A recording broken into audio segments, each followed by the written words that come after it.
ہانی Urdu story میں آپ دوستوں کو خوش آمدید کہتا ہوں۔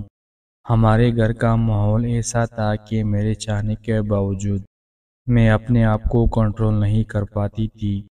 ناول اور فلموں نے میرے خیالات کو مزید بگاڑ دیا تھا اور میں آہستہ آہستہ ایک غلط راستے پر چلنے لگی تھی۔ اس کے علاوہ میرے دوستوں کا حلقہ بھی ایسا تھا کہ سب ہائی کلاس سے تعلق رکھتی تھی اور لڑکے لڑکی کی دوستی ان کے لیے معمولی بات تھی۔ ان کے بوائے فرینڈ کے قصے سن سن کر میرا دل بے قابو ہونے لگتا تھا، مگر جب میں گھر آتی تو یہاں کا ماحول اور بھی زیادہ پریشان کن ہوتا تھا، جس کی باعث میں اپنے جذبات پر قابو نہ پا کر خود سے غلط حرکت کرنے لگتی تھی۔ میں اپنے خالوں اور خالہ کے کمرے سے آنے والی آوازوں سے بہت پریشان ہو چکی تھی، کیونکہ وہ آوازیں ایسی تھی جیسے وہ دو لوگ ایک دوسرے کے ساتھ گہرے تعلق میں مصروف ہوں اور طویل وقت تک ایک دوسرے میں مگن رہتے ہوں۔ ان آوازوں کا تسلسل میرے ذہن پر بہت برا اثر ڈال رہا تھا، خاص طور پر جب خالو رات کو کمرے میں جاتے تو کچھ دیر بعد وہی آوازیں آنا شروع ہو جاتی تھی اور میرے اندر عجیب قسم کے جذبات پیدا ہونے لگتے اور یہ سوچتی تھی کہ کسی طرح اندر دیکھو تاکہ معلوم کر سکوں کہ یہ دونوں آخر کرتے کیا ہے۔ ایک دن شام کو جب خالو کام سے واپس آئے تو وہ کچھ پریشان لگ رہے تھے اور سیدھا اپنے کمرے میں چلے گئے۔ جیسے ہی خالہ نے انہیں جاتے دیکھا، وہ بھی جلدی سے کمرے میں چلی گئی۔ کچھ دیر بعد پھر سے وہی آوازیں آنے لگیں تو میں جلدی سے کھڑکی کے پاس جا پہنچی تاکہ دیکھ سکوں کہ اندر کیا ہو رہا ہے، لیکن جب میں نے اندر کا منظر دیکھا تو میرے ہوش اڑ گئے تھے، کیونکہ خالو تو خالہ کو پیچھے سے جب سے میں خالہ کے گھر آئی تھی تب سے خالہ نے مجھے ہمیشہ اپنی پلکوں پر بٹھائے رکھا تھا۔ میرے چہرے کے نقوش بہت خوبصورت تھے اور میری خالہ مجھ سے بے حد پیار کرتی تھی۔ میں ان کے ساتھ رہنے لگتی تھی کیونکہ ایک ماہ پہلے میرے والدین کا انتقال ہو چکا تھا۔ خالہ سے میرا ہمیشہ سے گہرا لگاؤ تھا اور جب بھی وہ ہمارے گھر آتی تھی میرے لیے کچھ نہ کچھ تحفہ ضرور لاتی تھی اور بے پناہ محبت سے پیش آتی تھی۔ خالہ کی اپنی کوئی اولاد نہیں ہے، لیکن انہوں نے ہمیشہ مجھ پر اپنی شفقت اور محبت نثار کی۔ خالوں کی عمر خالہ سے بہت زیادہ تھی اور اکثر میں سوچا کرتی تھی کہ اتنی خوبصورت اور خوش اخلاق ہونے کے باوجود خالہ نے ایک عمر رسیدہ شخص سے شادی کیوں کی۔ یہ بات مجھے ہمیشہ الجھن میں ڈالتی رہی۔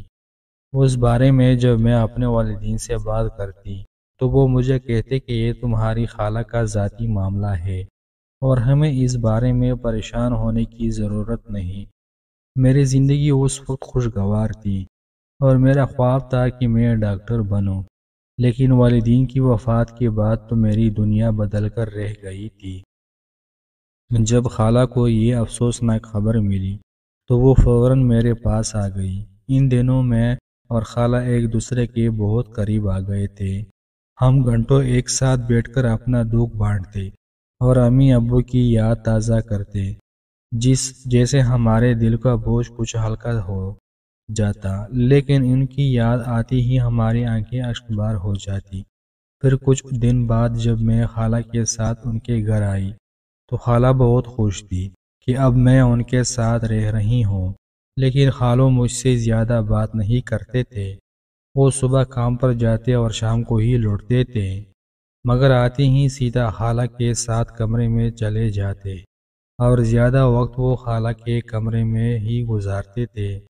میں اچھی طرح جانتی تھی وہ کمرے میں کیا کرتے ہیں۔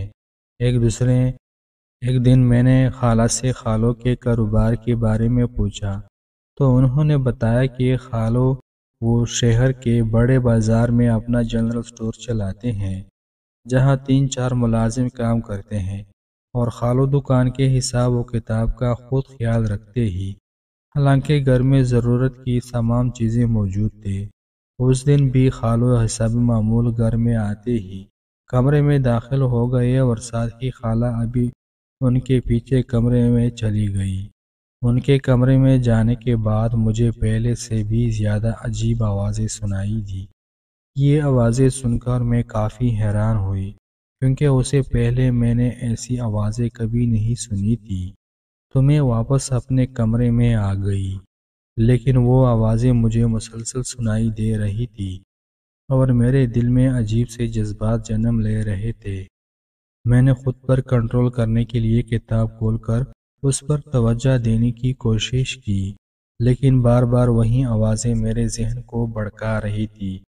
آخر تنگ آ کر میں نے کتابیں کلوز کی اور اپنی بستر میں لیٹ گئی، مگر آج نہ جانے مجھے کیا ہو رہا تھا جو میں نے کبھی محسوس نہ کیا تھا۔ نہ چاہتے ہوئے بھی مجھے اپنے ہاتھ کا سہارا لینا پڑا۔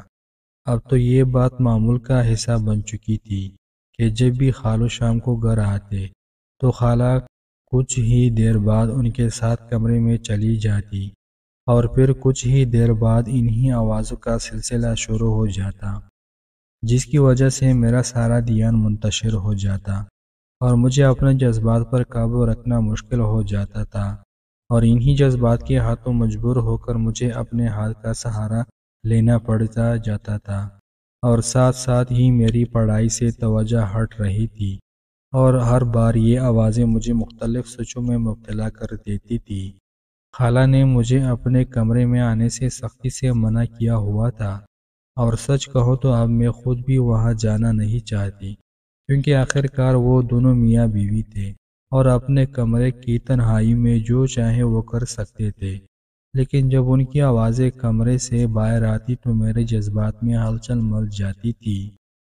میں یہ بات خالہ سے نہیں کہہ سکتی تھی کہ اس سے نہ صرف وہ شرمندہ ہوتی، بلکہ ہمارے درمیان جو لحاظ اور ادب کا رشتہ تھا وہ بھی ختم ہو جاتا۔ اسی لیے میں نے اس بارے میں کبھی ان سے کچھ نہیں کہا اور یہ بات خود تک محدود رکھی۔ لیکن کب تک میں ان آوازوں کو سختی اور خود کو مجبور محسوس کرتی۔ میں بھی ایک انسان تھی، میرے بھی کچھ جذبات تھے۔ یہی سوچ کر میں نے ایک دن فیصلہ کیا کہ آج تو ضرور میں اس بات کا پتہ لگا کر رہوں گی۔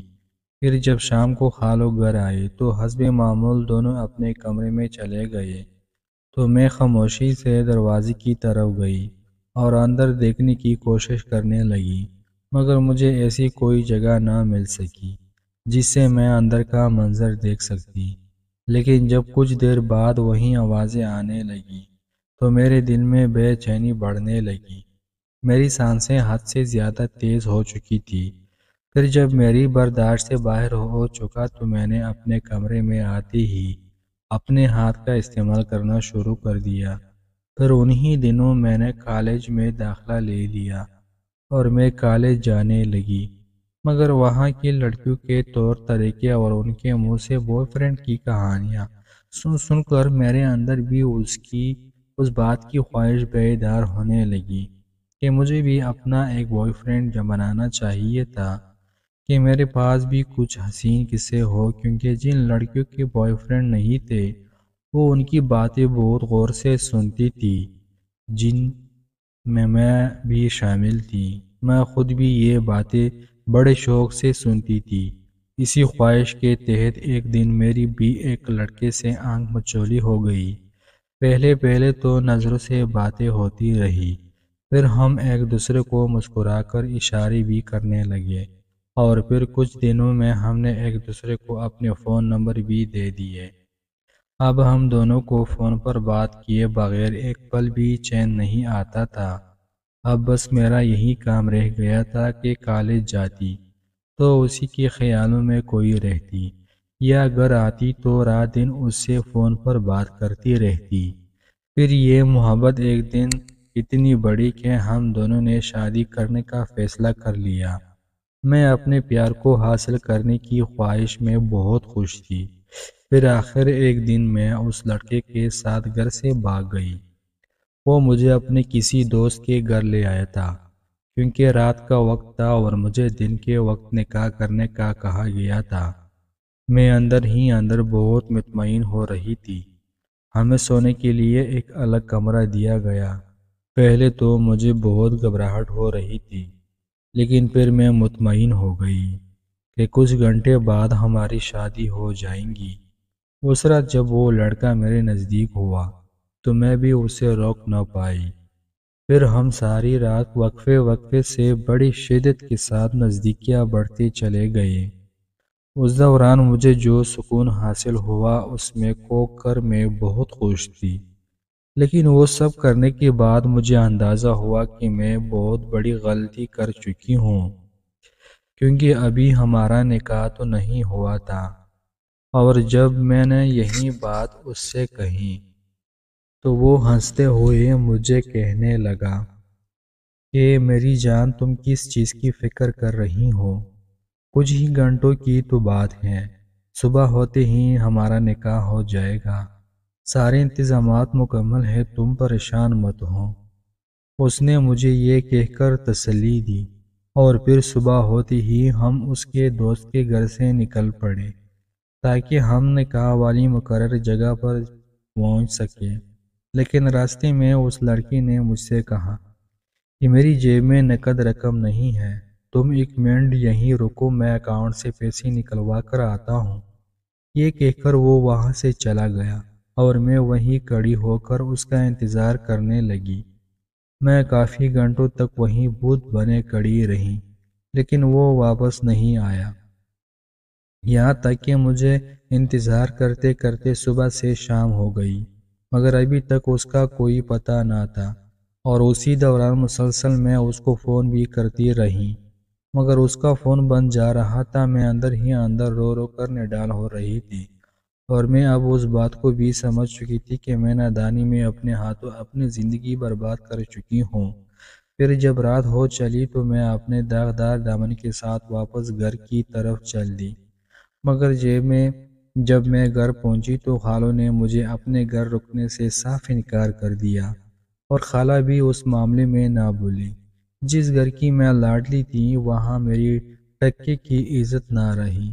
میں ان کے سامنے بہت روئی اور گڑ گڑائی کہ مجھے معاف کر دے، مجھ سے غلطی ہو گئی، میں کہاں جاؤں گی؟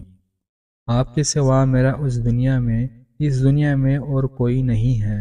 جس پر میری خالہ کو مجھ پر ترس آیا اور انہوں نے اپنے شوہر کو بھی اس بات پر راضی کر لیا۔ اب میں ان کے گھر میں رہ رہی ہوں، لیکن خالو مجھے روز اس بات کا طعنہ دیتے جس سے میرے اس لڑکے کے لگائے ہوئے زخم تازہ ہو جاتے، اور میں اپنی قسمت پر پھوٹ پھوٹ کر رونے لگتی۔ انسان محبت میں اتنا اندھا ہو جاتا ہے کہ اسے غلط اور صحیح کی تمیز ہی نہیں رہتی۔ محبت بری چیز نہیں ہے، لیکن محبت میں اندھے ہو کر غلط اور صحیح کی تمیز بھول جانا یہ غلط ہے۔ لہٰذا آپ کسی غیر کی باتوں میں آ کر اپنے ماں باپ کا دل نہ دکھایا کریں، اور اس بات کو اچھی طرح سے ذہن نشین کر لیں کہ آپ کی ماں باپ کے علاوہ کوئی بھی آپ کا سگا نہیں ہوتا، کسی کو بھی آپ کے دکھ درد کی پرواہ نہیں ہوتی، ہر کوئی اپنا مطلب نکالتا ہے۔ اسی لیے آپ ان رنگ بازوں سے بہت زیادہ ہوشیار رہیں، اور اگر آپ سے کوئی محبت کا اظہار کرے تو اسے کہیں کہ ہمارے گھر عزت کے ساتھ رشتہ لے کر آئے اور ہمیں عزت سے بیاہ کر لے جائے، اور اگر اس کے علاوہ ہمارے بارے میں کوئی اور خواہش رکھی ہے تو اسے بھول جائے، کیونکہ میں اپنے ماں باپ کی عزت اور اپنی عزت پر کسی قسم کا سمجھوتا نہیں کر سکتی۔ میری یہ تمام بہنوں کے لیے دعا ہے کہ اللہ تعالی ہر ایک کی بیٹی کی عزت کو محفوظ رکھے اور انہیں شیطانوں کے شر سے بھی بچائے رکھے، آمین۔ دوستو، اس ویڈیو سے متعلق کمنٹ سیکشن میں ہمیں اپنی قیمتی رائے سے ضرور آگاہ کیجیے گا، اور اگر ویڈیو اچھی لگے تو ویڈیو کو لائک کر کے مزید اچھی نئی ویڈیوز دیکھنے کے لیے چینل کو